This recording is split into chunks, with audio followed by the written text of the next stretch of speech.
The Greater Centerville Historians organized in the year 2000. The purpose of the organization is to preserve the history of the Township of Centerville, Cleveland and surrounding area.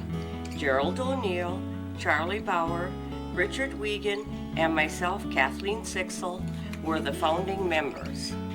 In 1831, the territory south of Green Bay was sold to the U.S. government by the Native Americans who had title to the land. The consideration was the promise of a reservation in another state. The Township of Centerville was established in 1850. The township had a village called Centerville. The reason for the hamlet's original name of Centerville was, in the days of the Indians, there was a trail along Lake Michigan between Manitowoc and Sheboygan. This heavenly spot was exactly at the halfway mark, so the early white man gave it the name Centerville. In 1849, the village of Centerville was surveyed and laid out in lots and blocks. The village of Centerville was renamed Hika when the Postmaster General informed the village leaders that another Centerville was located in the state. When it became time for Centerville to be renamed, a judge in Manitowoc by the name of Albert Schmidt would take kids hiking. The judge said, "You can't call a town hiking, so why not make it Hika?" Thus, the village of Centerville became Hika. In the early years, Centerville had the vision of becoming a lake port. To encourage ships to dock there, 2 piers were built into Lake Michigan. Many German immigrants arrived by schooners, and the village began to grow. The village had a brick factory, stores, schools, a Lutheran and a Catholic church, mills, saloons, blacksmith shop, and a fire department, and a brewery. When the brewery was built, the settlement began to flourish. But when fire destroyed the brewery, the largest industry, there was no longer a need for the harbor facilities. So ended this chapter of the development of Hika. 2 miles west of Hika, another settlement known as St. Wendel began to grow. It had a Catholic church, a general store with a connected dance hall, and a post office was also located in the complex, a funeral parlor, and at one time a motel. With the clearing of the forest, tilling of the land began. This prompted the exporting of lumber and grains. The farmers of Centerville looked forward to the building of a railway since they had a serious problem transporting their products. In 1873, the Milwaukee, Lakeshore, and Western Railroad was built between the settlements of Hika and St. Wendel and was named Centerville Station. In 1880, Centerville Station was renamed Cleveland after President Grover Cleveland. Cleveland, at that point in time, owes its growth to the fact that the Township of Centerville was a rich farming community, and farmers for miles around would bring products to be shipped by rail or ship. The village of Cleveland had several grocery stores, a furniture store, a funeral parlor, several saloons, Lutheran church, hardware stores, several gas stations, newspaper, photographer studio, several car dealerships, cheese factory, several feed mills, livestock yard, and lumber yards. The biggest business was the Cleveland Co-op, which offered many types of services. With the failing of grain crops, the farmers began dairy farming. With the abundance of milk, another industry began, cheese and butter making. Local cheese factories dotted the countryside. One-room schools were usually built near the cheese factories, so children would have a ride to school when farmers brought their milk. In 1958, Hika, St. Wendel, and Cleveland incorporated into the village of Cleveland. In 1968, the Cleveland Elementary School was built. The Township of Centerville has seen many farming changes, but dairy farming is still the primary vocation. Today, Cleveland is known as the seat of Lakeshore Technical College, which offers an educational alternative to four-year colleges. An ancient proverb states, When an old person dies, a library burns to the ground. These words were the inspiration for organizing the Greater Centerville Historians. We hope to preserve as many memories as possible.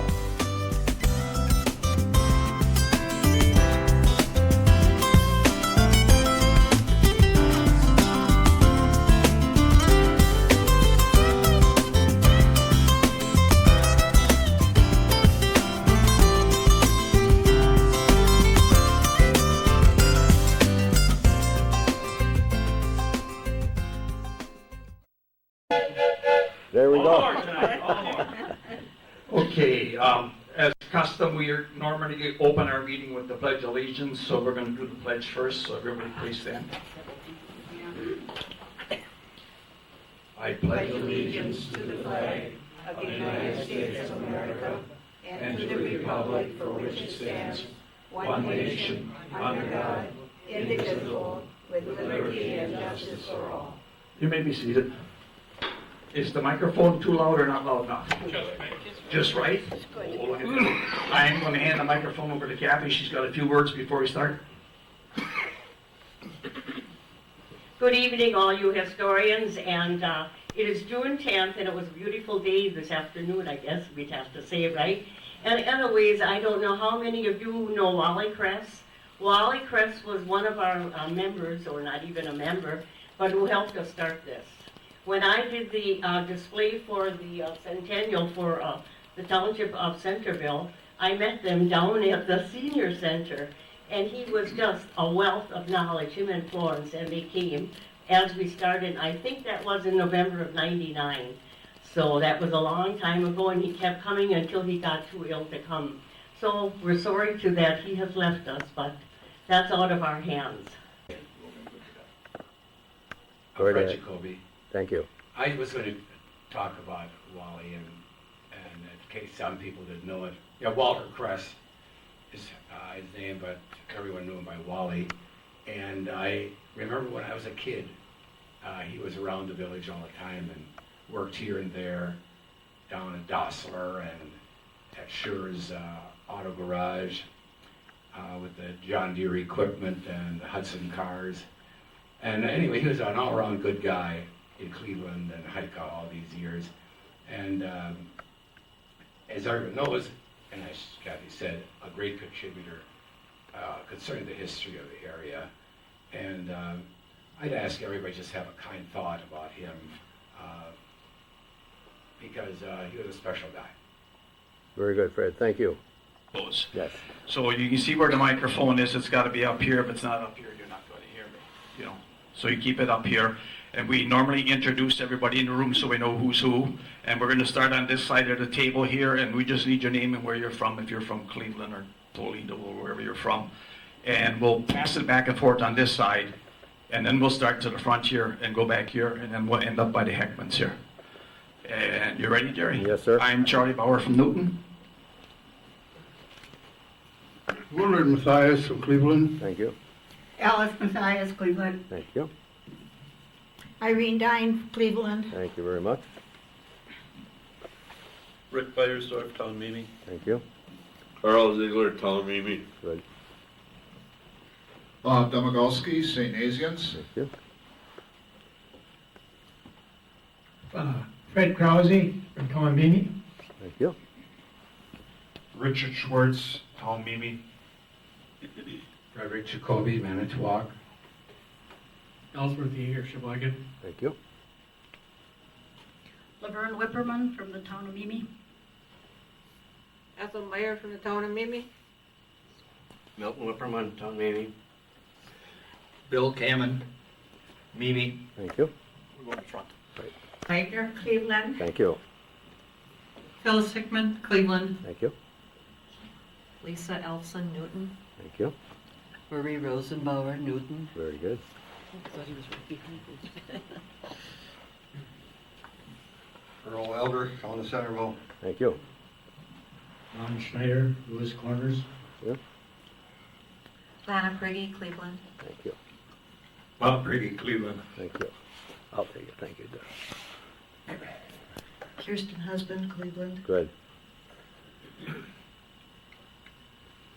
John Wiegand, Town of Centerville. Paul Schwinn, Cleveland. Thank you. Charlie Cole, Newton, transplant to Sheboygan. Good. Ruth Ann Cole, formerly Town of Mimi. Okay, thank you. Okay, we got a gentleman here. Right ahead, please. Bill Heckman, Spring Valley. Thank you. Ed Heckman, Spring Valley. Very good. Thank you.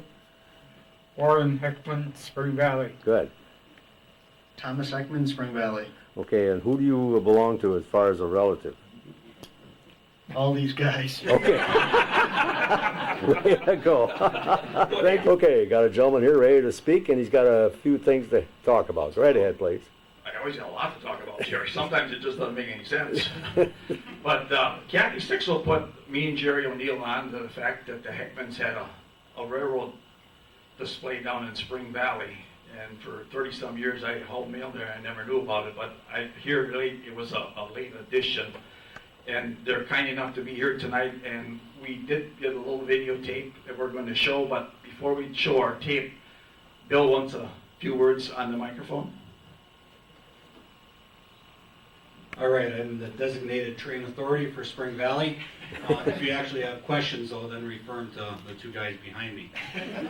They say that the thing that separates the men from the boys are the price of their toys. And when you're collecting trains, that's the truth. It can be a very expensive hobby. I remember growing up in the basement, my mom would come down and she'd say, "Okay, Billy, what did Dad buy now?"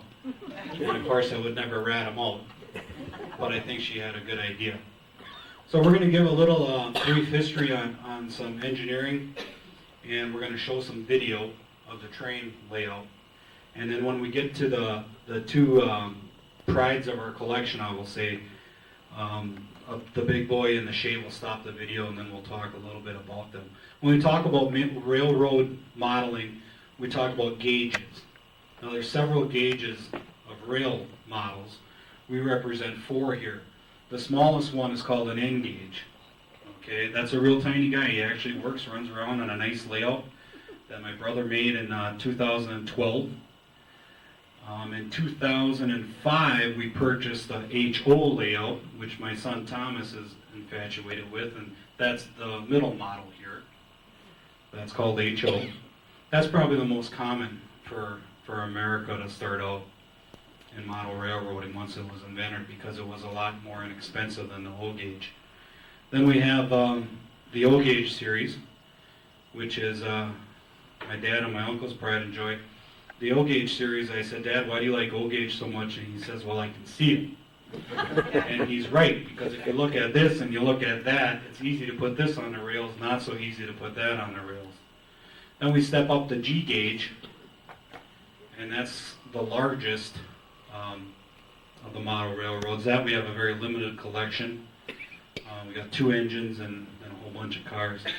But the O gauges are the pride and joy of my father and my uncle. Thomas, I'm going to have you start this engine right now, just running around like twice. This was my dad's first engine, 1939. It was given to both my dad and my uncle Warren from their father Cranston. It was ordered through a Dennis Bradstreet catalog out of Chicago. And it was shipped up, and those are the original cars, other than the one lighted caboose. It had one more car that had damage on it. And Dad, the couplings that came with that 1939 set weren't very good. So when Lionel upgraded their couplings, so did he. He soldered those couplings on. I venture to guess how many miles that engine has on it. But if you can imagine a young man's dream of getting his first engine, and then he must have ran it and ran it and ran it and ran it. The first layout they built actually was in my grandparents' attic in 1948. And upstairs was a track layout similar to this. It was a little more extensive, obviously, but they had to climb the attic steps to get to this top, and that's where they played with their trains. In 2010, you'll see it on the videos when the train room was built. And I have to really give, my father owns a boatload of trains. I mean, there's no doubt about that. But it really was my uncle and my son that got the train room built. I don't even remember playing with trains as kids because we had a small house and Mom would yell if it was set up. I think Dad set it up under the Christmas tree a few times. But as children, we were allowed to look at them, but you know, just a busy time, and we never had time really to set it up, nor did we have the room. So in 2010, in our old cheese factory, I think it was my dad and my uncle's idea to build a train layout. Uncle Warren purchased the tables that everything lie on, which you'll see on the video. And then with my son's help on wiring and my help painting and Dad's help, we all got things done. So it was really an honor to have a place where you can go to actually run all these beautiful engines instead of sitting in a box, because that's not where a toy belongs. It belongs to be loved and to be ran. So that was really cool. And of course then we also have the other two layouts that also run. Neat story about Dad is to get his first HO engine, which is this scale here. He and his dad had to eat kick cereal. They ate kick cereal until the day Dad said he was so sick of kick cereal he'll never eat it again. I believe it was 6 to 12 boxes to get one engine. And my grandpa, being a trooper, obliged him.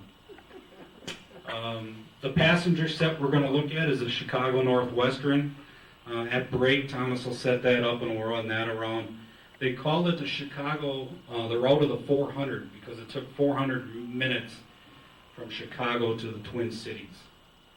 And that would be a representation of a diesel engine. If you remember, the steam locomotives in the early 1900s started going out of vogue, so that's when they started switching everything to diesel. But we'll talk a little bit more about that later.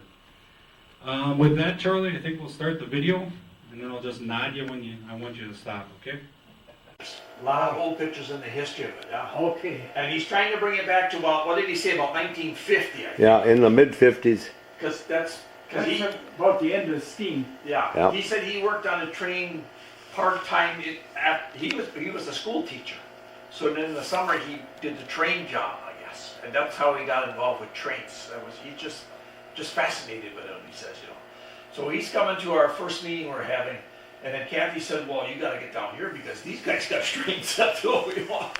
Did she know about this? Yeah, that's how we got, that's how That's we how you found out. found out about it? Yeah, yeah. Just, Well, I suppose you'd like to get some pictures of a moving train, huh? She must have seen it. She must have seen yeah, it. she said she's seen it, but she never told us how she got to see No. it. Yeah, a young Ron Geiger worked for us, and his niece, I think, did murals on the wall. Oh, really? Okay, yeah. Well, we want to talk about that too. That's beautiful, though. It's amazing what power steam has to move Oh. all that. This is some of the murals that are on This is the. this is a rail car mover. Yep, yep. They used them a lot when the car was on the side track. If you had Oh, to sure, you could move it a little bit. Yeah. Yeah.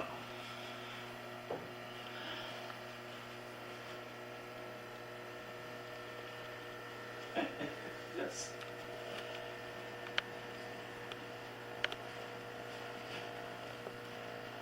Lights. You see the lights up here? Oh, they got one there too? Railroad lights, yeah. The train must be coming through. Yeah.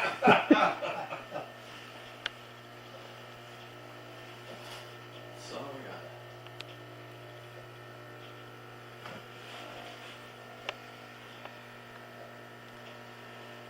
This is unbelievable.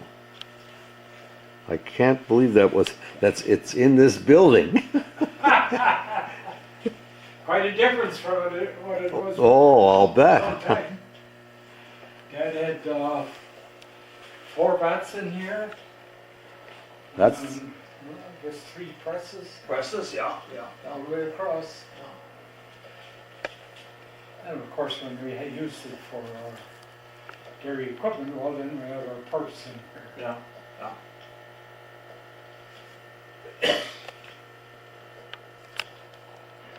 Just read in the paper today that Last year at this time, 50% of the oats was planted already. This year 15, then you start losing yield already. Oh, You know, and that's, I know usually, now but that's the corn. that's the corn, yeah. Yeah, and my dad always thought by Mother's Day we should have. Did you get a picture of the water tower at Spring Valley? Yeah, I got that one. We just Didn't get a railroad, we got the river. yeah, well, yeah. Things move by water long before they move by rail. Oh, yeah, yeah. Did you want to tape some, Jerry, with the trains running while we're waiting for Ed? Yeah, if he's, yeah, that'd be all right. Okay, today's date is what, April 23rd? April 23rd. And it's 2013, and here we have Warren and Charlie putting down the break in the track as a place that can be walked through and to get to different parts of the setup here. But they just put it together, and Warren is going to fire up the train a little bit, and we'll see what it's all about.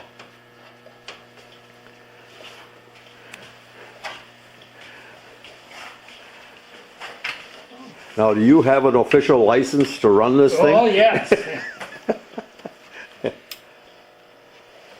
This must be the gold spike that they used when they That's finished the the railroad gold here, I spike, believe. Boy, look at that! Look at the comfort zone that we've got here. That's something. Well, Warren, I'm going to have you talk a little bit first of all before you start her up. Okay, And which way will that train be going, by the way? Is it going? they're all run this way. They all run that way. Okay. Clockwise. Okay, and you can control each one on each track. Is that what happens? Or? I can, yeah. Okay, very good. And Warren, let's have a little history about you yet, okay? Where are we located at this point? We're in the old cheese factory in Spring Valley. Okay. And my dad came here in 1913 and started running this factory. And Okay. ran that till I think about 1961. Okay. And you were his son, and therefore you were the oldest son, or what? I'm the older son, and then there's my brother Ed is the younger one. Yeah. He likes that. And, and your duties when your dad was in control, what was your duties here? Oh, just varied everything. Okay. We helped make cheese, and we also had a butter Well, that's- operation downstairs. I was in charge of that. You were in that. Okay. Okay. And this room that we're now in, you indicated it was used for something else when this factory was up and running. Yes, this was a cheese making room. Okay. There were a total of 4 vats in here. 4 vats. Holy and I cow. think 3 presses, cheese presses. Okay. So you had hustle and bustle in here, Oh huh? yeah, we sure did. And the kind of cheese that you made, what was it called? Cheddar. Cheddar cheese. Okay. All right. Very good. And okay, I'll quit right here for a moment. Okay, I'm with a gentleman here who I know very well, and he'd like to indicate his name and so forth, and go right ahead, please. Hello, I'm Ed Heckamn, Spring Valley, and Okay. this little setup now is our train empire, or whatever you want to call it. Good choice of words. I like it. Very good. It's been something that we've wanted to do as kids, and we did have one when we were kids. In Okay. about 1939, Warren and I got a set together where I was only an engine and 3 or 4 cars and a caboose, but Okay. it Okay. was a start. Yeah. And Yeah. much of this stuff is probably half of it is 50 to 60 years old. Really. Yeah. Really. Holy man. So, Now, was it all electric from the very beginning or not? no, when I was real little, I had a wind-up train that I wound up till it flew apart. Okay. And it was a modeled after the, I think, Southern Pacific or Oh. Union Pacific, I think. All right. Okay. Streamline train, Yeah, which yeah. had only probably an engine and 2 cars or. Sure. But it was a cute little, I wish I'd have it today. Yeah, yeah. I know a guy looks back once in a while. Yeah. That's the way it goes. So, But it's one thing that we did keep our trains. Otherwise, a lot of the stuff was given to nieces and nephews. oh yeah, oh. But, Once it got there, it didn't last long. See, that's the thing, you Our know. little I know what you mean. trains- I know what you mean. our You, little train stayed. yeah. Well, I'm glad you guys took charge of it and maintained it because it can go bad in a short time. Now, as far as your particular work when you were under the gun with your dad to get things going here, what was your job? Well, I'll tell you, the 4 younger ones, I can't recall my oldest sister. She lived further away, or Sheboygan, but we had jobs here in the cheese factory. We helped with the butter and printing of it. And well, the actual printing my dad did, but he'd lay the pounds of butter on the parchment. We wrapped them, and some were put in cardboard boxes or cartons, and then into cardboard boxes. And these are all jobs we did. Warren and I especially would be up in the attic here throwing the cheese boxes down to the cooler, and that was a job that kids could do. Okay. And we also built little tunnels in the cheese boxes, and when we had a load came in, we had fun rearranging them. Oh, too, sure. But they also came down to the cooler to put the cheese in. And Okay. fond memories. And this era of time, I guess Warren indicated it maybe was up to about the 60 area 61. when it, When we were done making cheese. Yeah. Yeah. but it was a family business here and it worked well. Yeah. Yep. Okay. Now, did you take orders from your older brother? Always. Never? Warren has got a smile on his face here. Oh, we got along, as you can He was imagine. he Yeah. was very good at making things, be it, well, I can recall, I should get that down. And Charlie, you would appreciate that. Up in my dad's house, in the attic is a little farm set. It's approximately gauge to O gauge. Oh. It's got a house and a barn and a chicken coop and a pig pen, and it was made of orange crates. Really? We didn't have a lot of lumber that we could Yeah. in the planer, and it's white and it's got kind of an orange roof on it. Good. And that should really be part of this. Part of too. this picture because it goes back, how many years does that go back, Warren? Oh my, back to the 40s. Yeah. No kidding. That was, see, it showed you guys had it going already up Yeah. there. So, we got Mr. Ed Heckamn here, and I tried to tell him he's got to change caps here because it's not right. And boy, he put me in my place right away. Would you like to explain about that cap you got on? Oh, I don't know, but this is a railroad cap. I don't know if I bought it at a show, a train show. Okay. Or where, but this is an official Really? railroad cap, railroad clothes. Okay. And then would that be a winter kind of a cap, or did they have all kinds for different seasons? No, they were, as far as I can recall, black. Okay. All right. And you mentioned the name of it. Cromer. Cromer. Okay, very good. Well, thank you very much, Ed. Actual steam. Okay, we're still here in the was once a cheese factory, but Warren has explained a little bit about the cap he's wearing and there's some unique destination here. Go right ahead, please.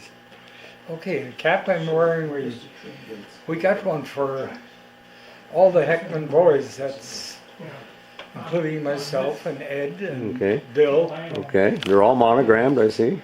They don't all have the Oh. button, but they have the cap. Okay. And Ed's sons, like Bill I mentioned, and Mhm. Dave, Ed's son Dave, and Jack, who's Bill's son, Mm-hmm. Thomas, Okay. also Bill's son. Okay. So there's 6 of us. Okay. Good. And then they have a pink one for Caroline, that's Oh, Bill's okay. daughter. Very good. Very good. Warren Heckamn here, and he's knowledgeable about these trains, but he surprised me with the information so far. And I'll ask him again about the electricity that's being used for these trains. Go right ahead, please. Okay, as far as input, it's 120 volt, Okay. single phase. All right. And that step down, I'm not sure what the voltage is. Maybe it would tell us, huh? I don't know. Not sure. Okay. Well, that's Well, all right. anyway, it's not enough to set you on your heels. So. Oh, you can't even feel it. Can, No, can, you can't feel it. but with your controller, you are controlling speed with the thing and Right. power actually to the engine then. Right. Okay. And the engine is the only one that has the contacts, if you will, for transmitting this power to some motors. To the motors, right. Okay. We have some passenger trains that are lighted cars, Okay. and Cabooses are lighted. some of them. caboose is lighted. Really? and, Okay. Let's see, is that logging train? Is it? There's a searchlight on one of them. Huh? Okay. My God. We got too many. Well, now I'm going to, and then I was going to ask this, Warren has indicated that the power that's coming through is on the 3rd rail, and that's a black colored or dark colored rail, is that right? That's right. And the others are the ones that are in contact with the wheels. Yeah, and that would be the common electricity has Has to flow. has to flow. so Uh-huh, it okay. comes back through the other tracks. Oh, really? Oh yeah. Oh, okay. It's just not out there and nothing No, happens. not up- It's got to go. Now, as far as the motors that are in the engine, they have they transmit the power to the rail wheels. Is that right? Right. Yeah. Okay. All right. And you control everything with these units here. Right. Okay. And they One for each track. one for each track. Okay. And Starting here is for the inside track. okay. Next, along the line, Okay. and this one is for this loop in the center table. Okay, that takes care of that. Okay, all right. Now, speed-wise, what's So it's a rheostat. The further you advance it, the faster? more speed you got. Okay. Yeah. Okay. Watch how that drives up the rear side. Oh my God! No kidding. They're designed for use in mountains and out east especially. No kidding. Logging and coal. Logging and coal hauling. And that's a gear driven, they're gear driven, and the tender is driven too. And the tender. Yeah, The tender too yet. so they needed plenty of traction. You see that? Yeah. For heaven's sake. Yeah. They were flowing. They did the job. Wow, what a smooth running outfit. It'll come around again. That's good. I'm gonna track it.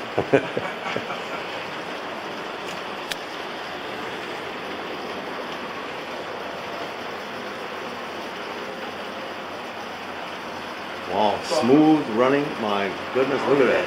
Yeah, that one runs really nice. Yeah, really good. And it's a good machine.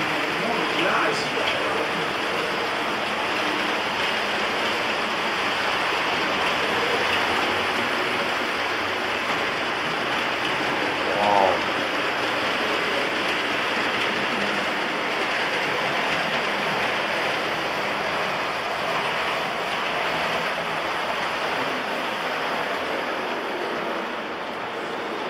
It's just amazing. It is amazing.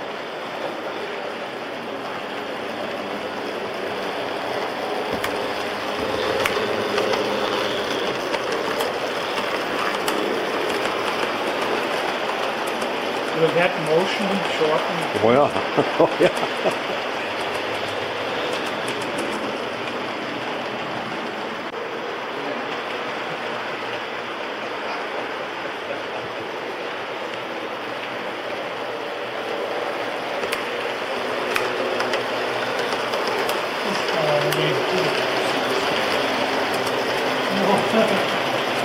That little car right up here. But, Okay, I asked the question of these gentlemen here, and this train that we were looking at with a unique drive on it, and I says, well, where did you get it, and who got it, and things like that, and Ed passed it over. Well, that right away, Warren bought. It wasn't a cheap engine. Ah, And I bought, I think, 3 of the cars for him. okay. And it, but like you asked whether Warren had deeper pockets, probably they were a little deeper. But one thing Warren and I never did, Yep. we never smoked and we drank very little. So if we wanted to spend a little on this stuff, Wonderful. you're watching, you're looking. That is an example to behold, I'll tell you. Wonderful. I'm glad to hear that. Well, I'll talk to your brother for just a moment. Oh, before I do that, you said you made something for that particular train. Well, there was a car in there that I made. You made the Yes. car. And there's some other, there's about 6 of them around there. Well, Yeah, if you want to park it here too, if you could. We'll let Ed explain a little bit about that. Okay, we'll let you explain a little bit about that, Ed. I see one stick is missing.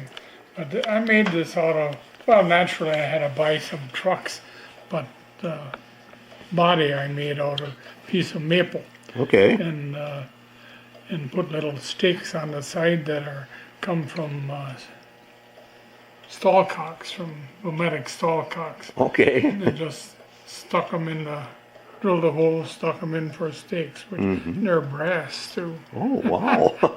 Didn't hold back one bit, huh? Yeah, so And when did you happen to do this? What year about I her? made these about, I don't know, 5, 6 years ago, and Okay.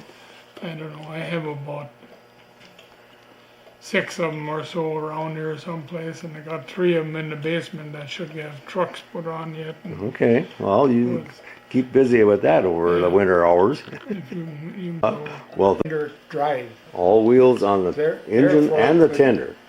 Negotiate steeper Okay. grades and shorter curves and Okay. And that is a step above the normal piston-driven engines for it is traction? piston driven. The cylinders are right here on the side. You Oh, see okay. 3 of them. Okay, and that was actually steam then? That was, Oh yeah. Yeah, No but kidding. They were steam. and they ran it through that side surface. Yeah, through all that shafting. Yeah. Man. Now I wonder who had that idea? A guy named Che. A guy named Che? I don't know. Well, Che? Oh yeah. Well, he had an idea, all right, and it paid off. Oh yeah.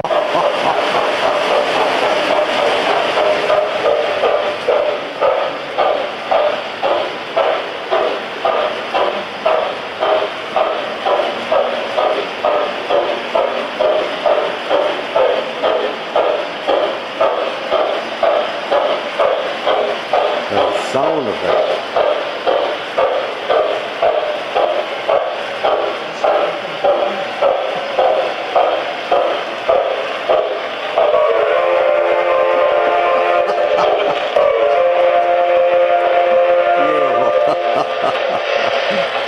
Beautiful.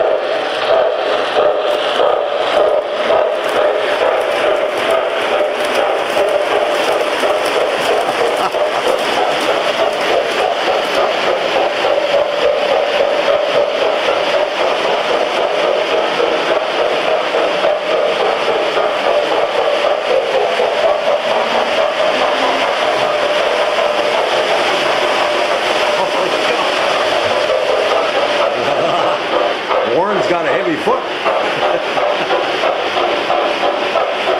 It's a very clean looking steam engine.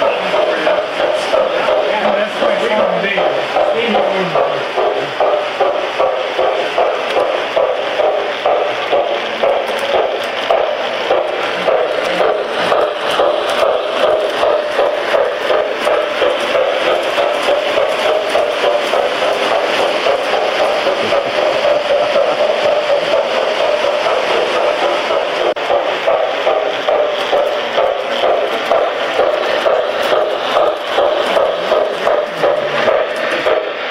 Wow. That's neat. Wow. Super, super. I'll tell you, you'd swear you're back in the past. It's so real. Oh, it's so real. I'm so glad they got that part of it in here. Now, as far as the purchase of this train, anybody got any information or My comment? brother Ed on that. Okay, I'll take care of him. Thank you, Warren. Okay, I'm still with Warren and Ed here, and Ed is sitting by this particular beautiful train. It's a steam engine, but it's modernized, and he'll tell us where that type of train operated and how they came upon it. Go right ahead. Well, it's a little model of a Chesapeake in Ohio, which of course ran in Ohio, and it was one of the famous road names of the time, and it has a modernized at that time steam locomotive. Would you happen to have the year that this might have been in? I have no idea, but I imagine by 1960 it was pretty well over with Okay. steam All right. all over. Sure, sure. I can recall going down to Cleveland. Well, as a kid, you'd go down and you saw a steam locomotive. You Yeah. were happy to see it. Oh, yeah. Didn't Yeah. take long. You were happy to see the diesels. Yeah. But then the steam was gone. hmm Now, this particular steam engine, do you know where they, like the real ones were made? Were they No, in Chicago someplace they were made, or I anything? don't know where the real ones were made, but there's if you look at railroad magazines, why it tells you where stuff was made, and Okay. a lot of it out east. Now, I gotta ask a question. In the olden days, did you ride any trains that came through the area at all? I didn't. Okay. Warren? Okay, well, hold off for a minute. Warren, tell us a little bit about that. Well, most memorable was when I was in high school. I Okay. played in the orchestra, and we went on, what you call them, all the schools got together and Oh, Oh, solo ensembles and competition, music competition. right? okay. And we went to Kokona for one thing. Okay. On a train, I don't know what the route was, I can't, because there's, nothing runs from here to there. That's in right, kind that's of a right. direct, Where did you board the train? In Manitowoc or someplace? in Sheboygan. Oh, is Sheboygan, and where I went to you high went to school there. Okay, gotcha. Okay. So you were chugging down the tracks here. You went through Cleveland, and you went through Newton, went through Probably. and into Manitowoc, and I would think went to Manitowoc and then probably west, huh? Yeah, the track went west from Manitowoc. Okay. Yeah, okay, I would guess. okay. Of course, And you stopped in Kokona, you said? Kokona is where our, what do you call that? Musical. Musical Festival. concert Festival. or festival. Okay, that's a good word. And you went to this festival, and okay, and what kind of instrument were you playing? I played the violin. The violin. Very good. Wouldn't believe it. He played it pretty well too. Good. Well, very good, very good. And how did the entire day go for you? What time of the year was it, by the way? In spring. In spring. Okay. Yeah. And you competed or did something there, and then Yeah. the train on the way back again too. Raining back again. Okay. Wow, what a nice. Now I can hardly believe it. Yeah, that's right. It's some memory to cherish, Oh, I'll tell you. And there was passenger cars, I'm sure, that you Sure. got into, and okay. Another city we went to is Ripon. Oh, really? Okay. It's west of Fond du Lac. Yeah, yeah. Well, you guys from Sheboygan, you really travel pretty high on the hog there. Oh, we did, boy. This whole school must have been so talented. They said, we can afford this. Well, I'm so glad you were able to partake of that and enjoy that So very am I. much. You bet. So it's a good memory. Thank you for sharing that part of it, Sure. okay? So now where's our freight train?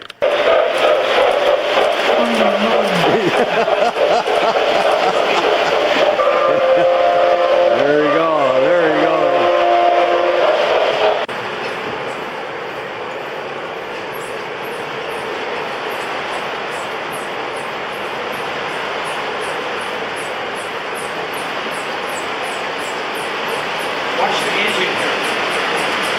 look at that. Oh, look at that. That sucker. Oh, That's me. That's what they call articulating. that's an articulating, huh? Holy man, that's a big one. This one's stopping at my house. This one's stopping at my house. The gold bullion. There's Wisconsin cheese. There it is. There we go. I got several cars from Wendel, White House Milk, and Manitowoc, and there's cars that there and people. Well,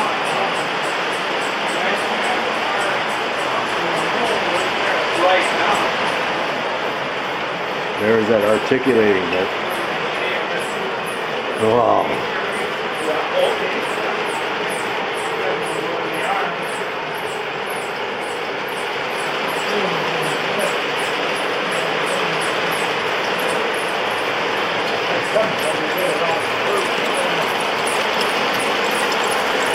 They had one of these at Green Bay. They did. Oh, yeah. One of the few remaining engines, 2017. Something like that, 30,000. They had 48 fields.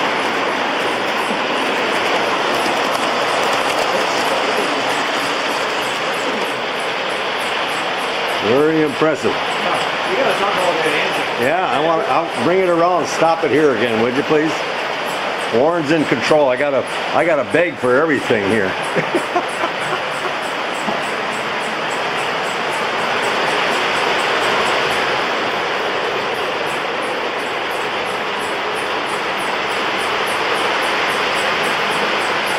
Like the Wisconsin cheese car, do that stuff.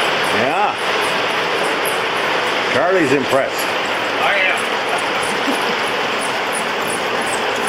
Okay, I'm with Warren Heckamn yet, and he's got his eyes are just bright-eyed as could be when he sees this train here, and he'd like to talk about it a little bit. Go right ahead.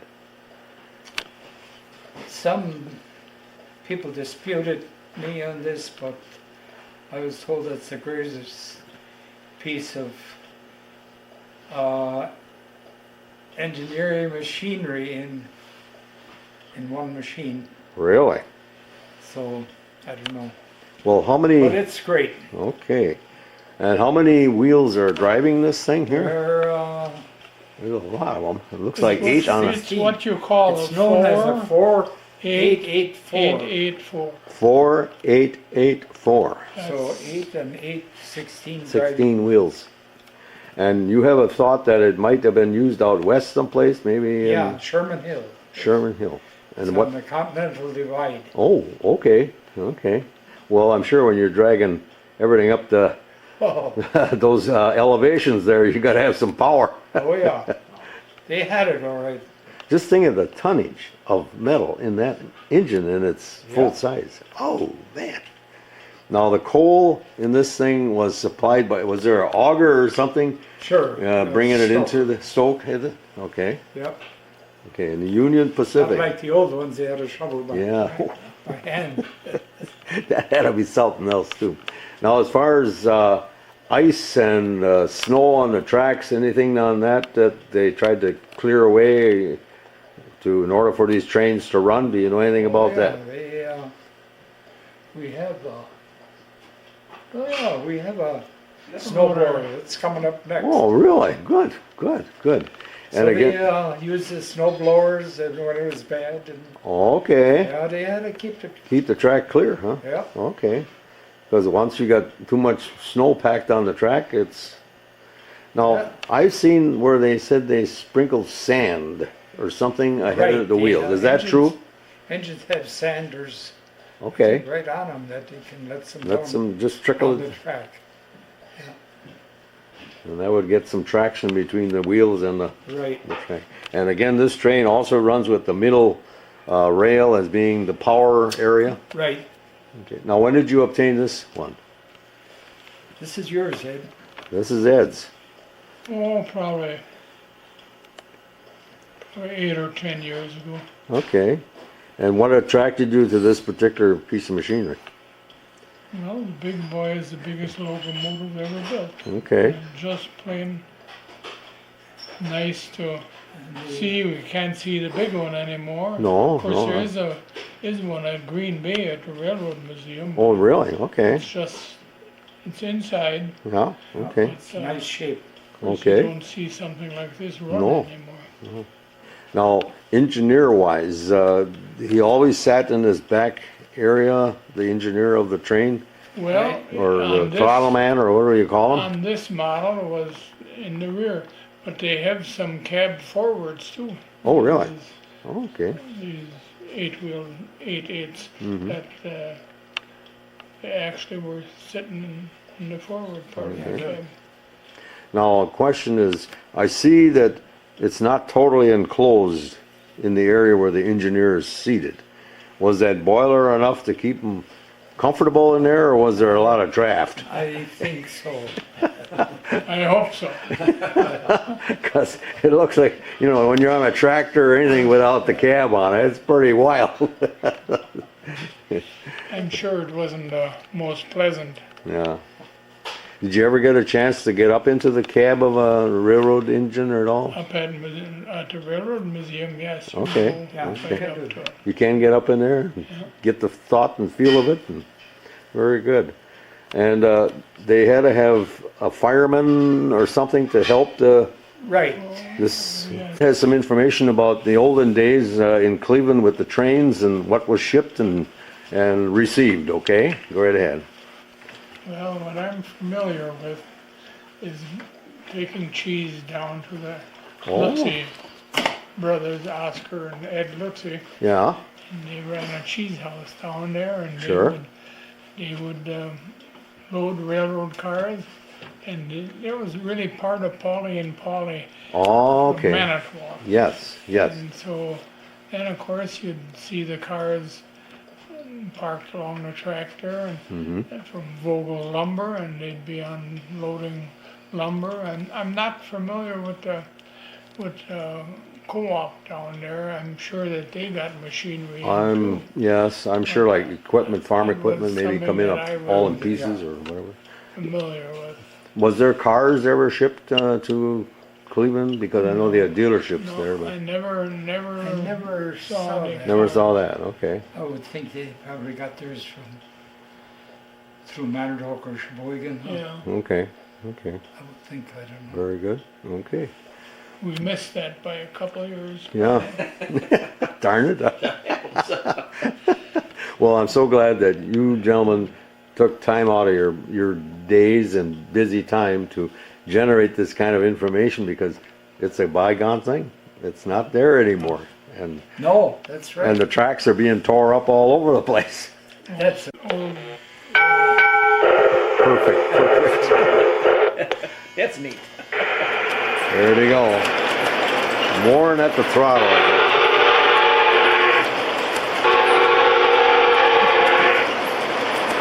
this car I made too. Oh my gosh. all that gold bullion, huh? All that bullion there. Now we still got two more. Okay. Here comes the one with the rotary snowplow on the Oh, front. that's a rotary snowplow. Look at that. You notice it turns. Okay. There's a rotary. This winter would have got a lot of use. There it is. Look at that rotary snowplow on the front of the engine here. Separate unit all the way. Beautiful. You're gonna get all full of snow, Jerry. Oh boy, Your way. it's blowing my way here.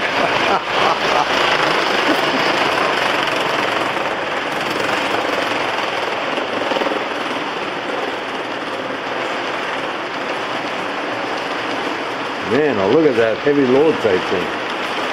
Oh, that's articulating too, huh?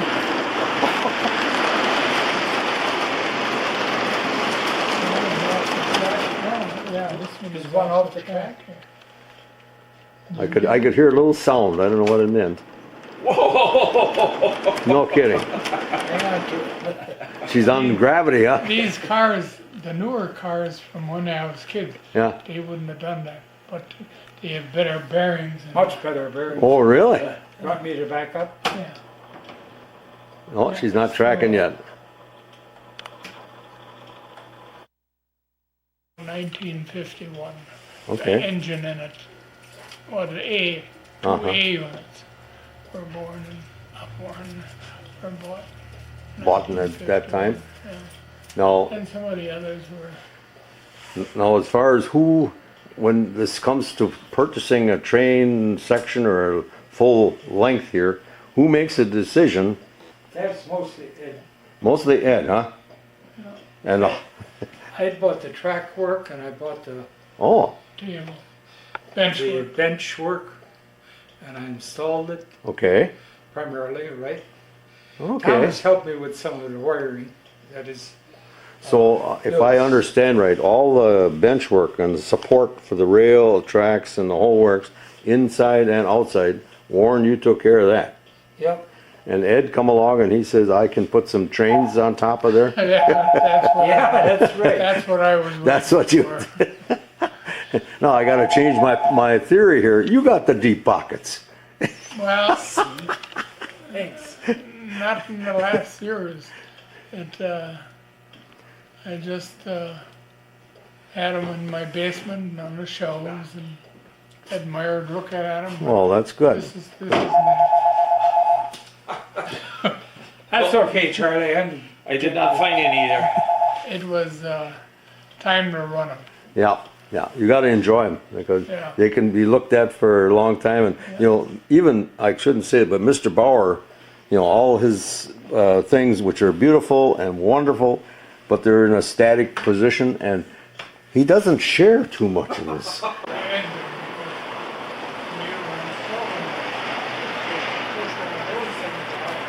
This is the special snow blower unit that was pushed ahead of the engine and had its own power source. This would clear the snow from the tracks, either out west or whatever.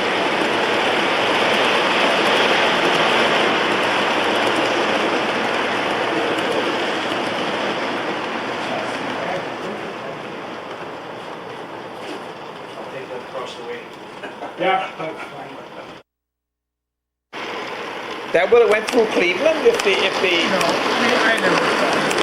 I never saw them there. They had some sort of factory.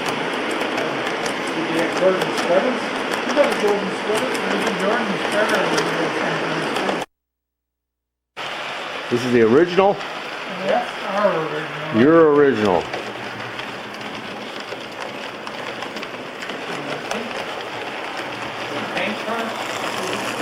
Yeah, Oh, what's the age of this cars? 1939. 1939. Wow. Thank heaven you preserved it.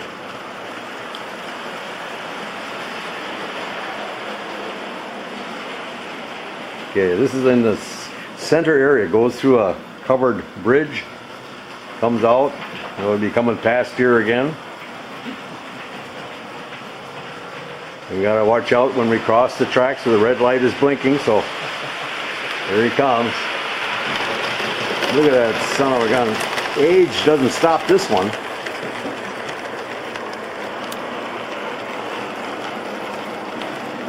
Super. Now, who purchased that train? Both of you, or just? Got it for Christmas. You got it for Christmas. a Christmas present. Oh my I God! don't think I got any Christmas presents left. Broke them all. These guys they took care of things. They took care of things. Okay, could you have information a little bit on this one? Looks like an old. Dad sent for it from place. Okay, I'm coming over by Ed. Just a second. What was it? Dun and Bradstreet.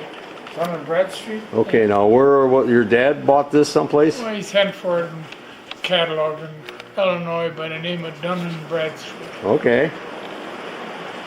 Where did I hear that before? That word, Dun and Bradstreet. Was that the older catalog? Something. I suppose. I heard that name before. Somebody mentioned that. And this, your dad bought this for both of you guys? Yep. And you both took care of it. Yep. Yep, we sure did. Oh my God. You guys should have run a watch factory. That's beautiful. That thing runs like a top. Oh, that isn't the original caboose, is it? Yep. It is? Yep. We have the Golden Spike here, which is it's stopped right here in Spring Valley. Yeah, I like to see that. Oh, wow. This is, Well, you guys got a hobby that'll last forever. And all I can say is thank you for allowing us into your inner sanctum of trainery. Oh, you're welcome. it's kind of nice that you can leave it set up. You know, Yeah, without Yeah. taking it apart, leaving it all set. that is one of the things. In the early years, we had it set up in the attic. Yeah. Well, of course, when we were younger, it wasn't so bad. But Yeah. now it would be impossible. Yeah, pretty much. You kneel down, you can't get up. Well, again, gentlemen, we don't want to take any more of your valuable time here. We really enjoyed this, and you'll get a copy of this, of course, so you know what we all did here. Yes. I got to thank Kathy Sixel for putting us onto this because Yeah. we had no idea that you guys had this You done. had no idea. None. I was No, wondering none. how you had heard Yeah. about None. And We I had- don't know how Kathy heard about it, but she said she seen it. So she insisted we come down here and. She called me many a time, and she said, "You guys got to get down there." Did you By get her in here? What? Kathy Sixel. Yeah, I knew that she wanted to have the. Did you? Oh, did But you didn't bring her down here, did you? No, she came down. I didn't call her. she come down and ask to see it, or what? Well, I How think did they she were hear down here about it? for some of that Spring Valley stuff or something. for you know. pictures, maybe, and things like that, maybe. I don't know. But This is it's wonderful. That I'm glad she was notified because we didn't know this. Yeah. And you know, we've been together a couple of times with videoing in Spring Valley. Yeah. And there's no mention of it. Funny that we didn't mention it. Well, That's because there's no when- track in Spring Valley. They were down here before this was set up for it. Yeah. Oh yeah, Oh, Some not of that since- could be. That could be. That could Yes. be, yeah. How long was this? About 3 years? Not Oh three yeah. years. Then we did not. Then Yeah, we, yeah. yeah. The Well, only train I ever remember is the Chicago Northwestern, the yellow and green one. I remember it as a little kid. As a that went passenger through train. Newton. That's the only place I ever Yeah, saw it. Yeah. Yeah. They went through here, right, at Cleveland. Oh, they had to. Yeah. Yeah. Oh, yeah. yeah. They went like hell. Oh, yeah. The only thing I did see, and people talk about it, is was when that old mailbag was hanging on the On the that pole, What they and they caught the snapped bag, her in. Oh God! Whoosh. Woof. And I know my dad often talked about, and my father-in-law Reuben Goss too. He said they'd be being at the feed mill in Newton, and he had the horses. They had the grain brought to the mill, and he says when they heard that whistle sound, all the drivers they got on there onto the reins, you know, trying to make Yeah. sure them horses wouldn't get scared and bolt themselves out of there. Yeah. But well, it's a wonderful past, and again, if you gentlemen think of anything down the road, jot it down so we don't forget. We'd like to talk about it with you guys. So you guys are a lot of Fair enough. information here, I'll tell you, and a wonderful display. I can only congratulate you on a job well done. Thank you so much. Just a better wiring job. Called the Shea locomotive.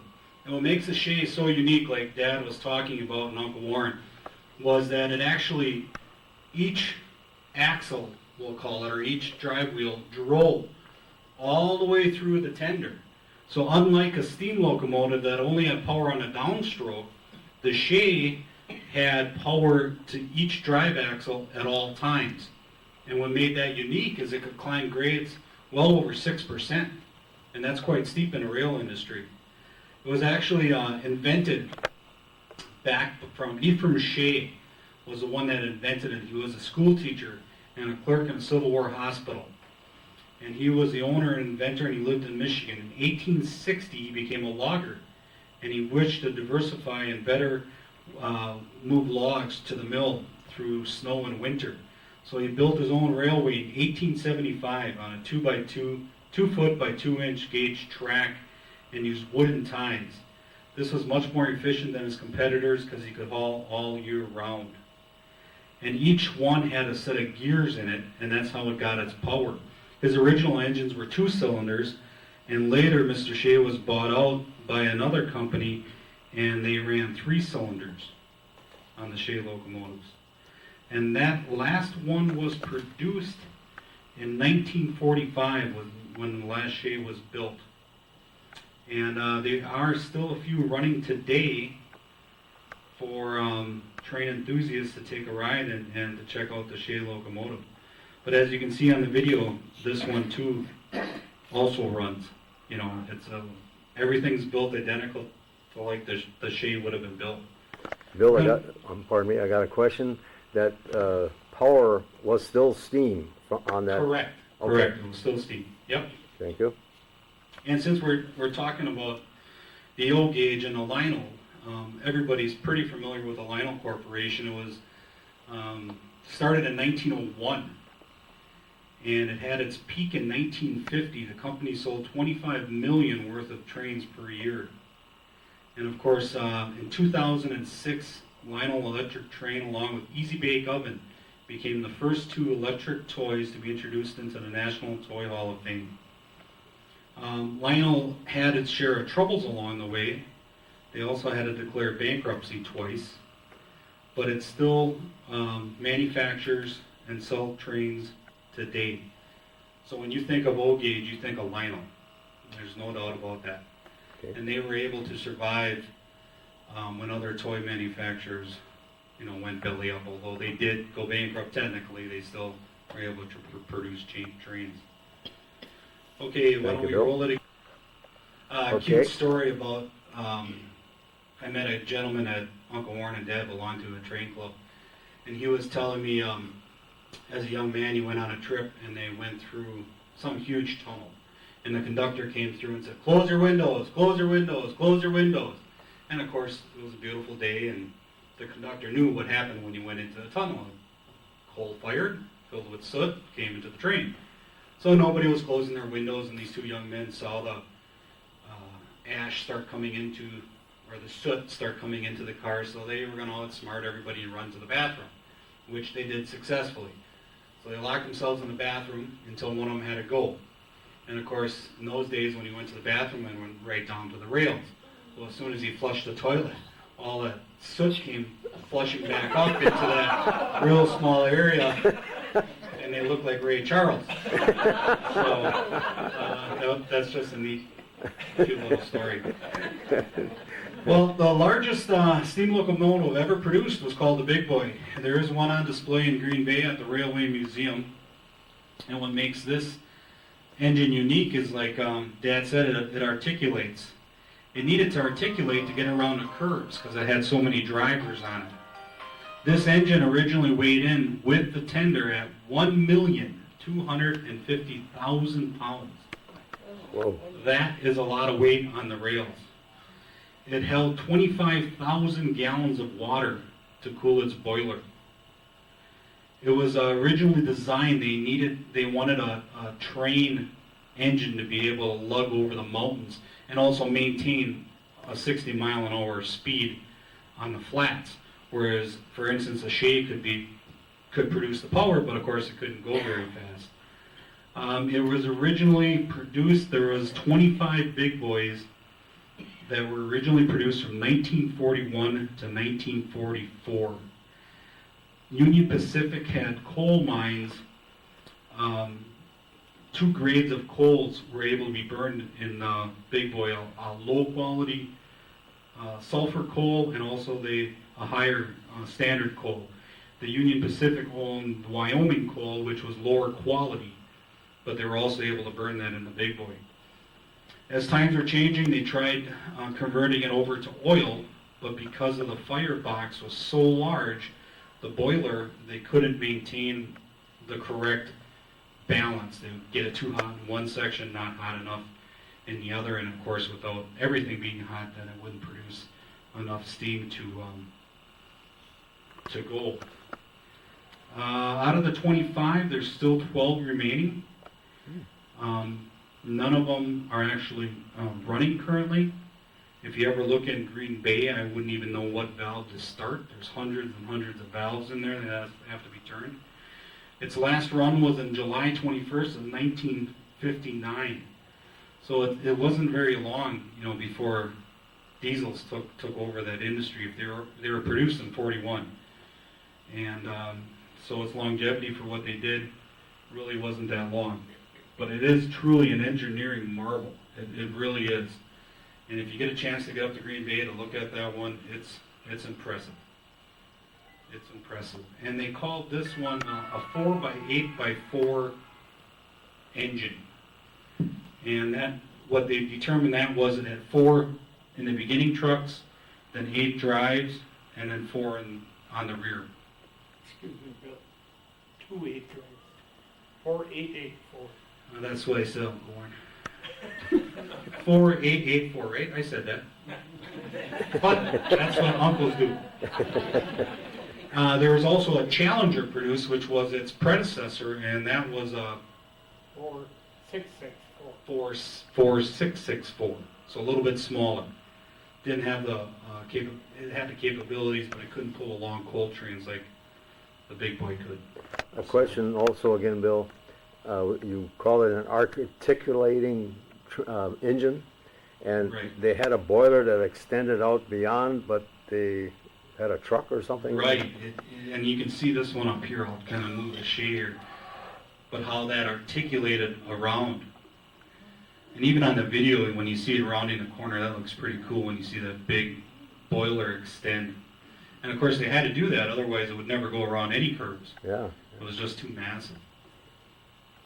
And here's a good example of a steam locomotive where when the tie rods came around, it only had power going down in the stroke as compared to the shade where it was a constant power. So, Bill, as far as the offhand, what do you call it, dimension, is there a certain minimum radius that they have to be able to handle on the tracks? Is there a design made for that? absolutely. I'm not sure what the question is, what radius did the big boy run on? Well, I don't know in real life, but on model railroads, they'll run on 72 inch. 72-inch curve on model railroad. But you're right, Jerry. That train was only designed on certain roads. It was too heavy, and the radiuses were too tight. Okay, thank you. You notice Uncle Warren didn't run all 5 rails at one time. That's a job you got to be sober for. That's a lot to watch going around and around. Have you tried? Have you done it? Oh, several times. Oh, okay. Just one more interesting fact on the Heckamn relationship with trains. And I'm going to... No joy, wasn't all It wasn't all, joy. I learned at a young age to stop at every railway crossing, and I think Dad will pass these around. How many times were the Heckamn milk trucks hit by trains? 3? 2 times. and Chicago Northwestern. We'll send pictures around. There were no fatalities, correct? He was hurt bad. Okay. One was we were parked in Sheboygan at the old Very Fine plant, and in those days you could unload outside, and a runaway car came down the rails and smashed right into the side of our truck. So it's just kind of interesting. Is that big enough to see? Where did you get them? You took them down tonight?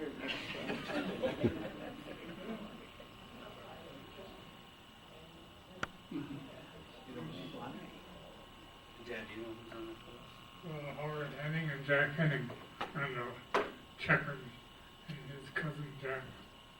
This was in 1948, I think. I would assume it was the driver's fault, not the train. Yeah, he didn't stop for a track. And what did Grandma say about that? You can't repeat what Grandma said, right? Peter Smith was the driver, and some of you certainly knew Peter. They're all the milk cans laying around. They were brought there. I mean, they flew all over, and then it must have been in spring of the year with the snow on the ground.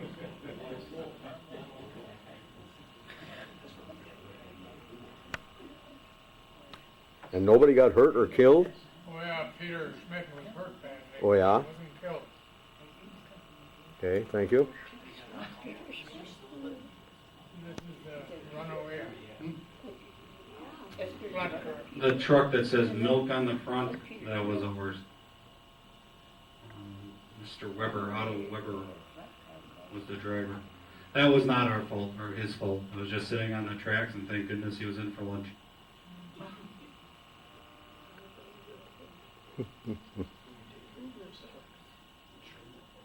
I just want to say thank you to Jerry and Mr. Bauer and Centerville Settlement for letting you come in tonight to enjoy the boys' hobby. So here you go. We appreciate that too.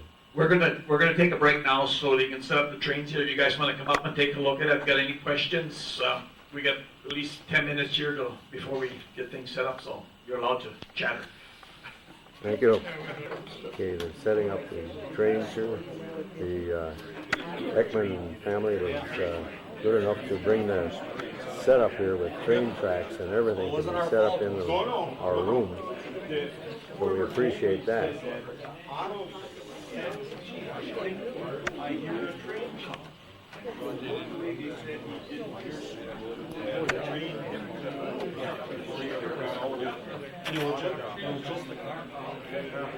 Remember, we got that train when Chernobyl died from working from and he was like 5 years older than Chernobyl.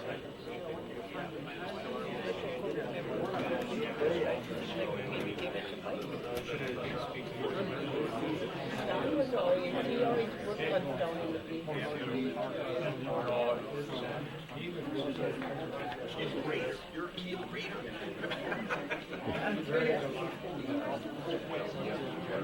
It's up there.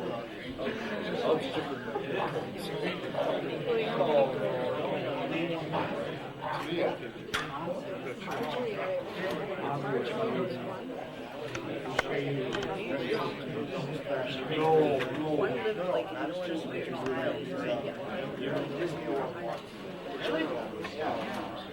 little race in general, but little buggy.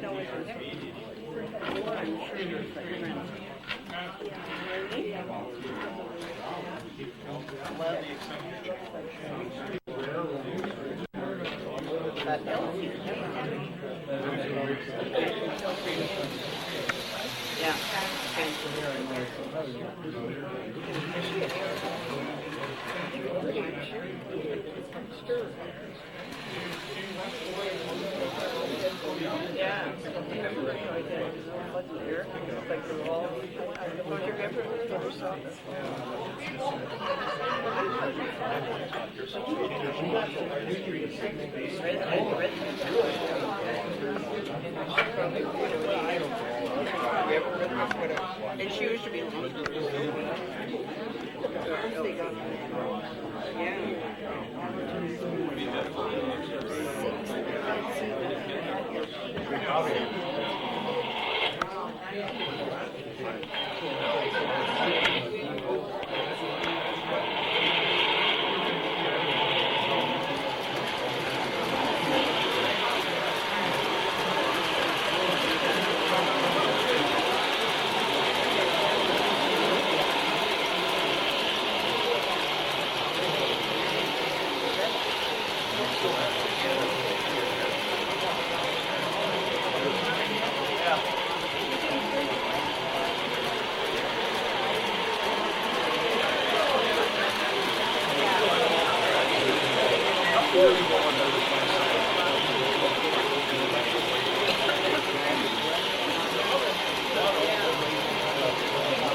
Okay, recess is over.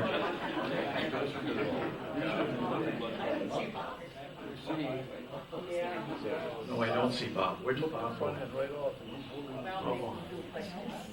We're going to do questions.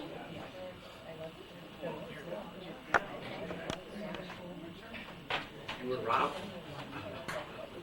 If you notice on this train up here, this is the mail car. It's got the arms out here to catch the mail bag. And we're going to wait for Bob, but I was going to ask the group here, does anybody have any questions they want to ask Warren or Ed or Tom or Bill? And the other question I have is, how many people actually rode a train like the yellow and green one here? Can I see a show of hands? Keep them up, please. Keep it up. Yep. Keep your hands up. I always walked across the railroad track to get to school, but I never got a chance to ride on a train. Had a chance to get hit, but not.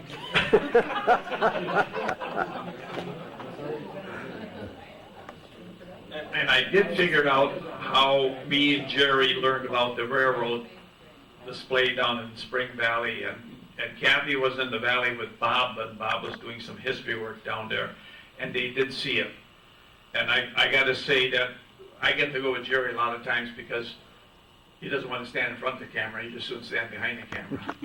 And this was one of the nicer places we got to. I remember that day we were out there in the rain and the mud. Yeah. This was really nice. This was nice. And what we're going to do now, I think we're going to be on the train. Now, this particular picture I got up here was a wreck in Newton, and this train is going north, so this train actually did come through Cleveland. And I don't think there's anybody here old enough to remember that, huh? But that's kind of neat. And I got two other pictures. When Richard Hinkey was here, he was talking about the railroad depot. Now, this is the railroad depot in Newton, and we're looking at, this is the south side, so this side is facing Cleveland. Now, I have a picture of this one on the opposite side, and one thing that we didn't talk about in Cleveland, did you have a telegraph office in your railroad depot? Okay, now, because this picture here really surprised the heck out of me. That's kind of neat. So your railroad depot, or your, basically look the same. On that first picture, it matches the one that was in Cleveland, because the way Richard Hika was talking, they all basically built the same. And I don't know anybody on there. So them are just the three pictures I got here I was going to show you.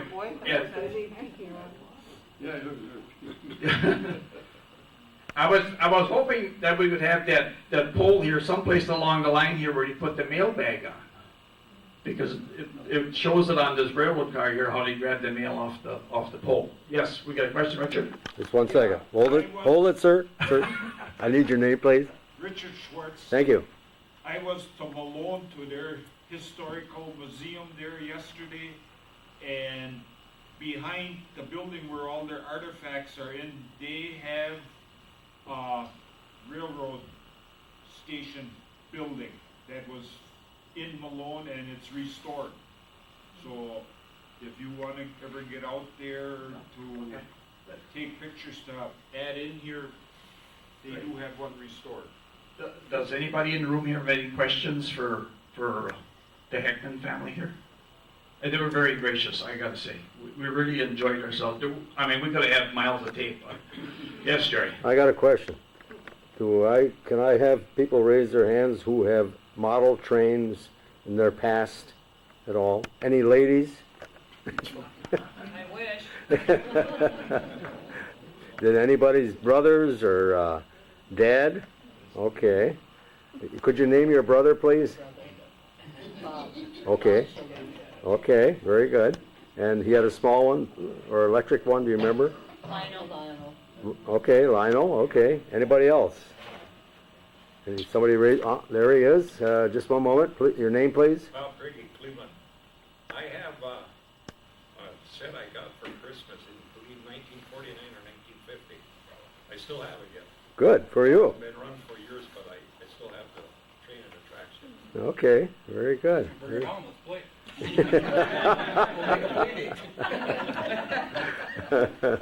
Anybody else out there that, here we go.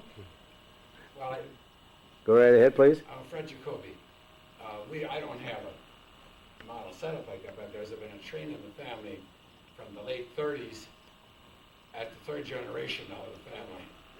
Holy It's cow. Down in Madison now. Very good, very good. Good treasures to keep. That's a thing that will disappear very quickly. Okay, anybody else? Here we go. Alice. I'm Alice Mathias. Thank you. I'm wondering, the boys had this hobby of trains. What did your sisters, what were their hobbies? Dolls? Good question. Sister? Did you have any sisters? Were you the older ones, older than the girls? Or were the girls older than you? I have a twin sister, I'll have to admit it. And two others. They're younger than Margie was next older after the twins and I. And I had an older sister. She was the oldest first. But she left the family early. She went to Sheboygan High School and stayed in town. Got married at what? 19, I guess. Betty was my twin sister, and they had their dolls and made clothes for them. I have a question for the Heckamn family. Play with the trains. You better not. Now, your dad had purchased this one particular train for you at Christmas, I believe. And was he an enthusiast into model trains at all? Your dad? So he gave it all to you, huh? He didn't have any before we got our first one or whatever. No, he didn't have any. Okay. Very good. Well, you guys did a wonderful job with the display. I say that again. A lot of work went into that. Yes, we have a quick. Lisa Elfson, do you have any of the trains that you put the little white pills in so it puffs the smoke? Yep. But I didn't bring any pills along. Remember, he doesn't smoke. I'm totally, I spend all my money on little train, nothing on smoke. Smoking. I think both of these, well, I don't know the G scale, but the big boy smokes, and I don't know what I'm saying. And then there's smoke for the diesels too. It's a little different, I suppose. But I've never really, there's a switch on the engines that you can switch the smoke part off, and that's. Okay. Sounds, that's the biggest improvements in model railroad is the sounds they make. They have all the screeching of the brakes, and it's really quite remarkable all the technology they put into the sound. Who has got the biggest display in the state now as far as railroading? We are the largest in Spring Valley. Oh, you are?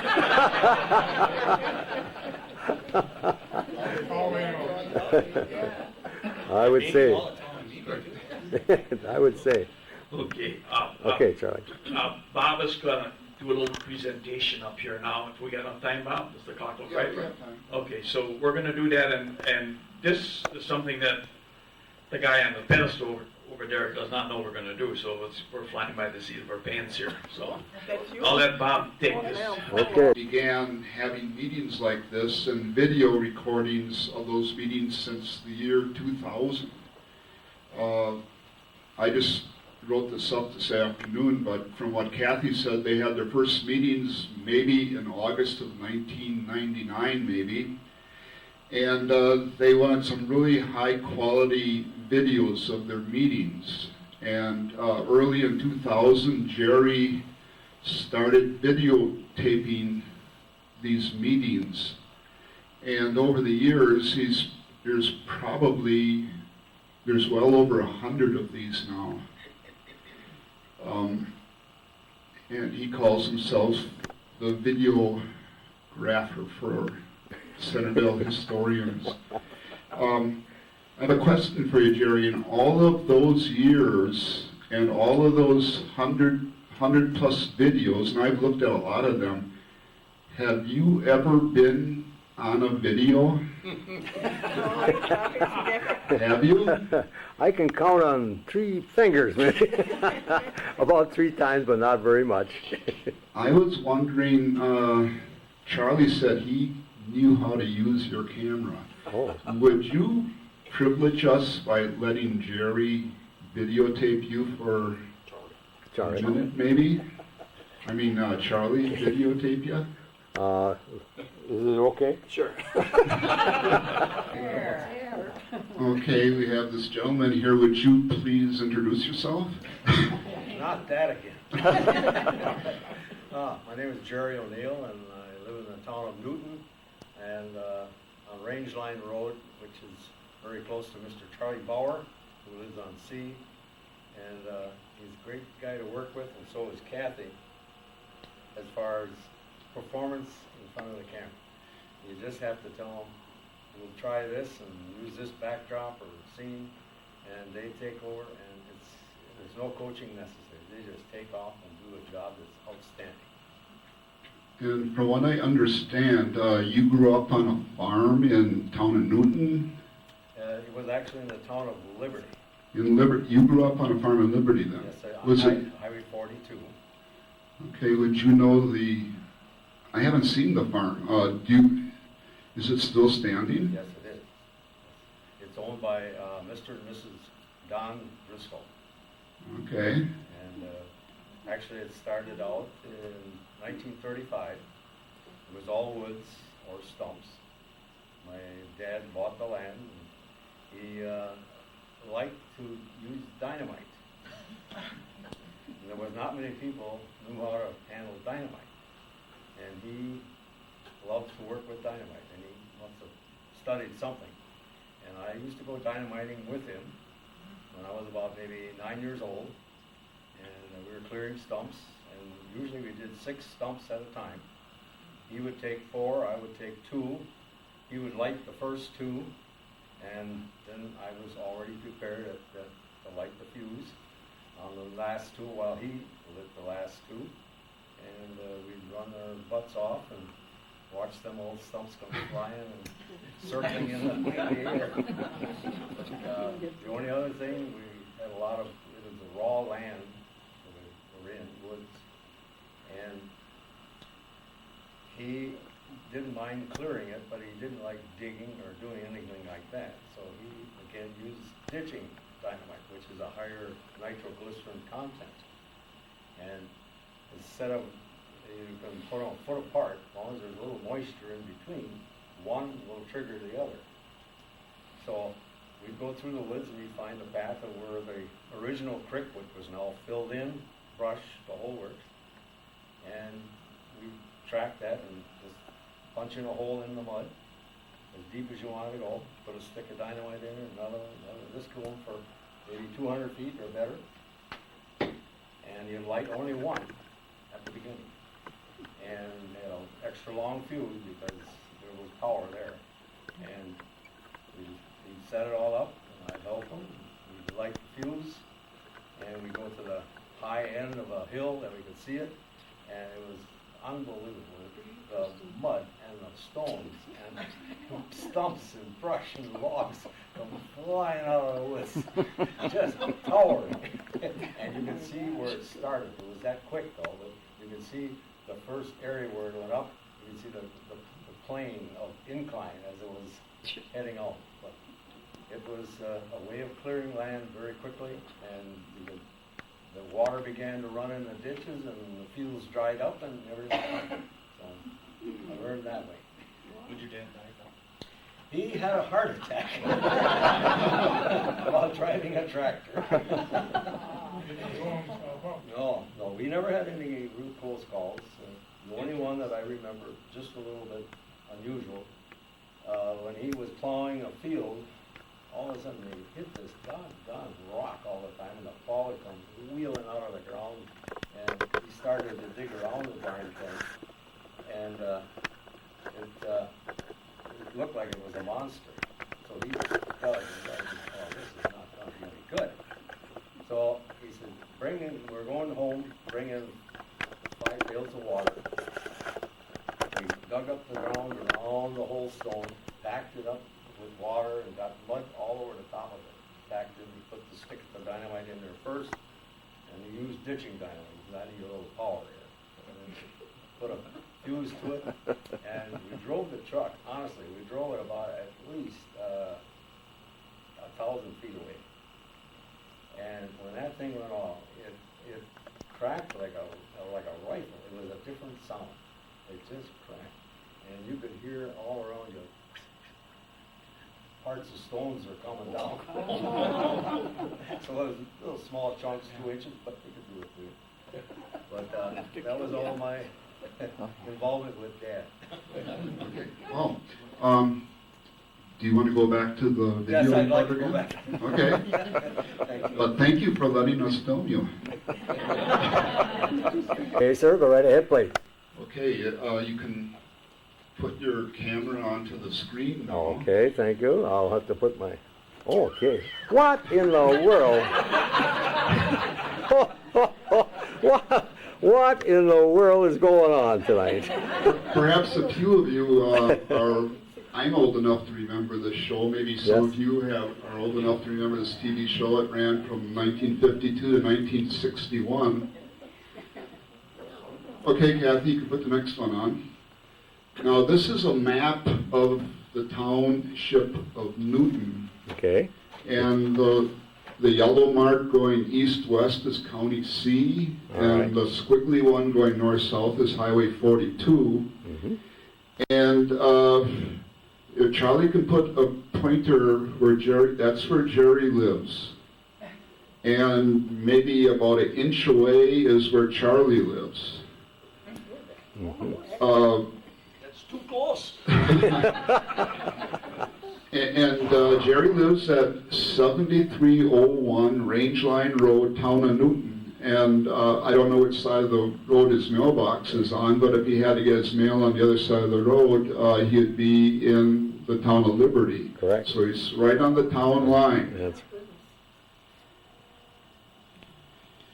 Now, I just got this idea a little while ago. I was doing family genealogy on my own family, and maybe Jerry remembers this. One day I was visiting Jerry at his house, and I mentioned that just across the road from where his house is, there's a wet woodland, and from family history it was said that's where my great-great-grandfather lived. And I asked Jerry if he knew anything about that. And he said, well, there's a cement slab up there, maybe that's where their house was. And I said, well, he lived there in the 1870s. I don't think they had cement slabs.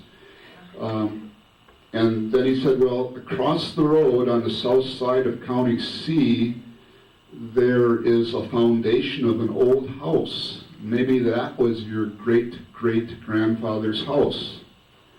So I did research on that piece of property, thinking I might find something on my family. I found out that I was wrong on where my great-great-grandfather lived. He lived on County C east of 42.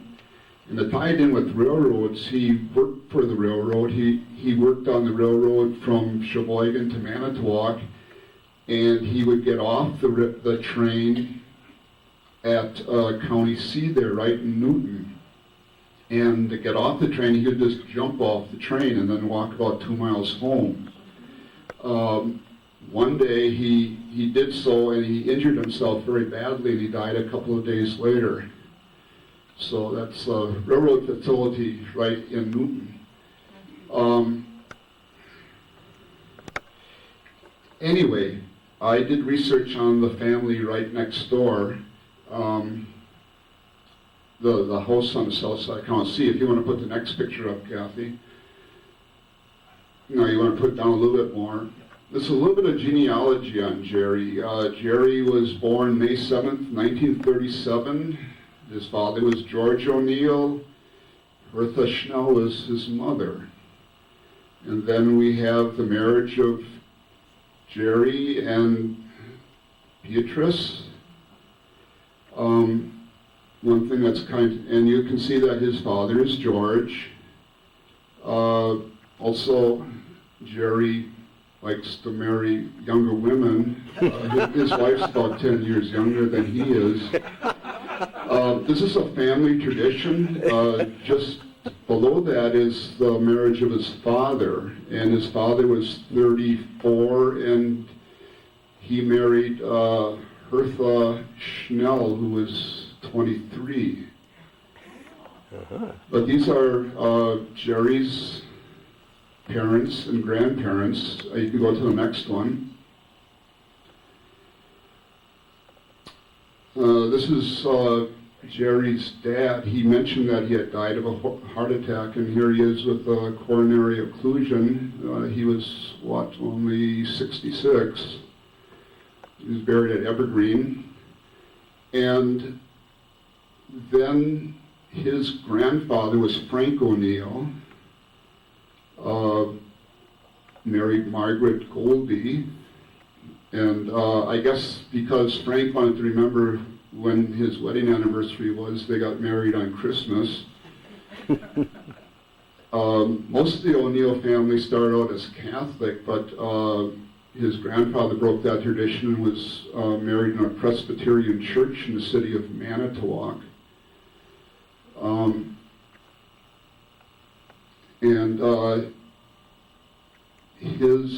His grandfather was born in 1859 and died in 1941. And you'll notice that his father is John O'Neill, who was born in Ireland. So the main thing is to remember who these early people are. John O'Neill was his great-grandfather, and Frank O'Neill was his grandfather. We can go to the next page. And this is sort of the genealogy. You have John O'Neill, 1818, 1883, then Frank O'Neill, George O'Neill, and there's Jerry. This is about 120 years of family history here, and there's only 4 generations. You'll notice that they tend to have children late in life. John had his son Frank when he was, 41? And then Frank had his son George when he was quite old. And Jerry never even got married till he was in his 30s. I don't know when his first child was born. Pretty quick. But they really stretched this out. Okay, if we can go to the next one. This one you'll have to turn the other direction. Now, we're in the Township of Liberty now. That line going east to west across is County C. And just as you get into the town of Newton, which runs off the page, there's a farm there. It's a 60-acre farm at this time. This is in 1878. And what does that say? J. O'Neill on there, I think, if you can see that. And that's for John O'Neill. That would be Jerry's great-grandfather. The little dot off the side of the map is where Jerry lives.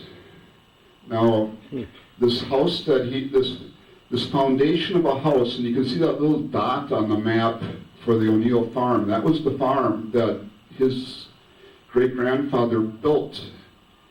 And it's the one that Jerry was suggesting my great-great-grandfather lived in, but it was actually his great-grandfather who built and lived in that house.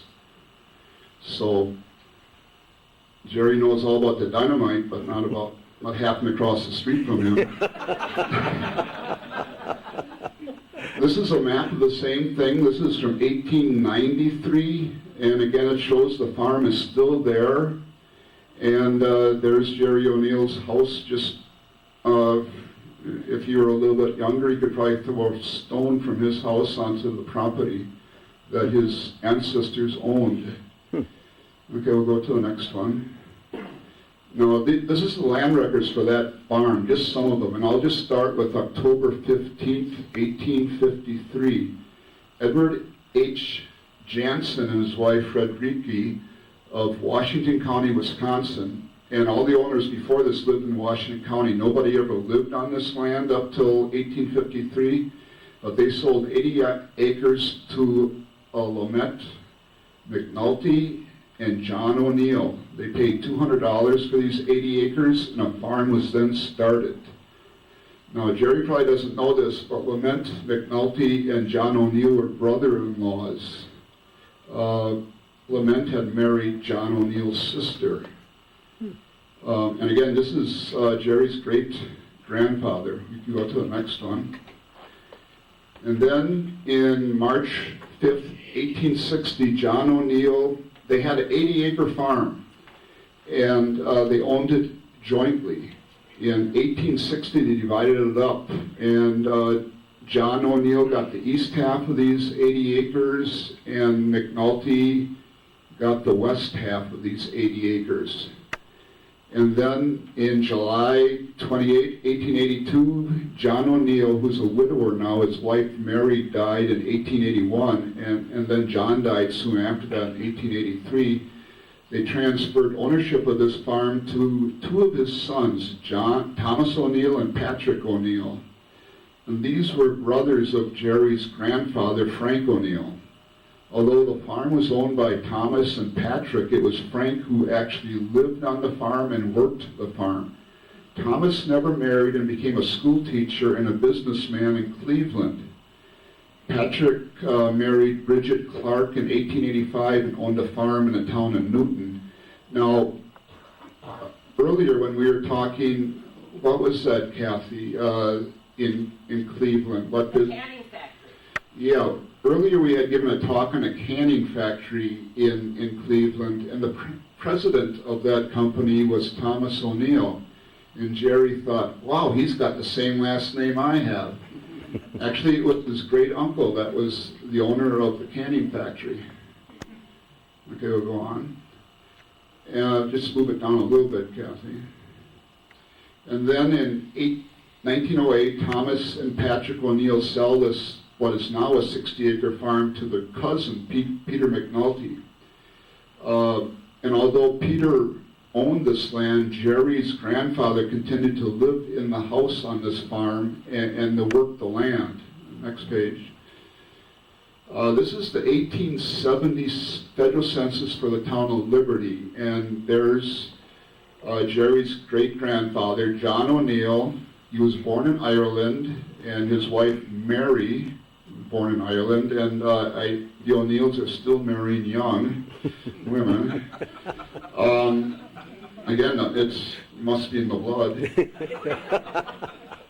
These are their children. There was Mary, Thomas, John, Frank, Patrick, Catherine, and Margaret. And Frank is Jerry's grandfather. And this is 1870. We'll go to the next one. And now we're going to the 1910 census for town of Liberty. This is for the very same farm in Liberty. And Frank, the grandfather, is living here with his wife, Margaret. And their children. Do you remember any of these people? Do you remember Ruth? Yes. Mildred? Frank? George? Remember George? I remember George. And then Ethel. So I don't know if they had any children after this, but these are Jerry's grandparents with 5 children living on the farm. And they had a helper at the farm at that time called Oscar Litsky, or Litzy. Yes. And anyway, that was it. I just thought it was kind of interesting that Jerry was pointing out this farm as a possible location for my ancestors, and it was actually his ancestors that lived there. And Jerry, Jerry is, I guess, is one of those apples that didn't roll too far from the original tree. Mm-hmm. He just went across the road. And Charlie, I guess Charlie, is this the farm that... Yes, that's where Jerry grew up. Okay. And you supposedly made a model of this barn. This is the barn on Highway 42 in Liberty, is that right? That's right. Yeah.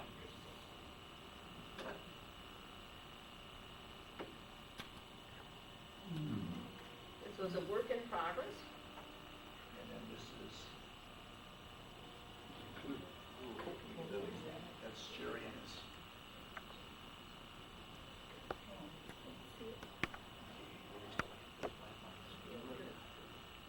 Is that right? No, that don't work either.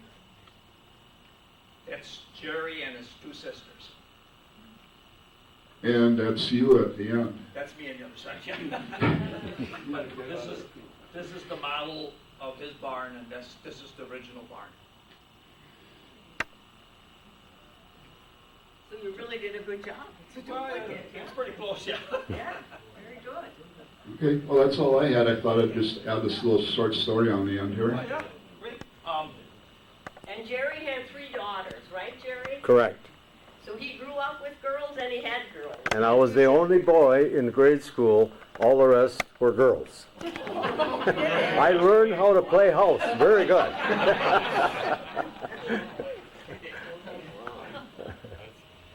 Did you want the introduction? Yes, I would like that, please. Okay, first I gotta thank Kathy and Bob for putting this together.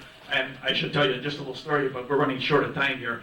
I had a long talk with Jerry this morning because we knew we were going to have maybe a little time left to put something together to show you. So he's got videos making up, and we're talking back and forth.